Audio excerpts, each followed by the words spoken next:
Pakistan super লিগের গত আসরে লাহোর কালান্দার্সের শিরোপা জয়ে গুরুত্বপূর্ণ ভূমিকা রেখেছিলেন বাংলাদেশের leg spinner Rishad Hossain. Wicket শিকার করে তিনি ছিলেন দলটির স্পিনারদের মধ্যে সর্বোচ্চ সফল বোলার। তবে আসন্ন মৌসুমে রিশাদকে ছেড়ে দেওয়ার সিদ্ধান্ত নিয়েছে লাহোর ফ্র্যাঞ্চাইজি।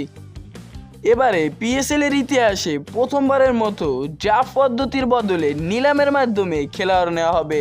আগের 10 মৌসুমে যেখানে ফ্র্যাঞ্চাইজিগুলো 8 জন ক্রিকেটার ধরে রাখতে পারত, নতুন নিয়মে কমে এসেছে 4 জনে। ক্যাটাগরি অনুযায়ী এই 4 জন খেলোয়াড় ধরে রাখার সুযোগ পাচ্ছে ফ্র্যাঞ্চাইজিগুলো। লাহোর কালান্দার্স ইতিমধ্যে তাদের ধরে রাখা 4 ক্রিকেটারদের নাম সামাজিক যোগাযোগ মাধ্যমে প্রকাশ করেছে।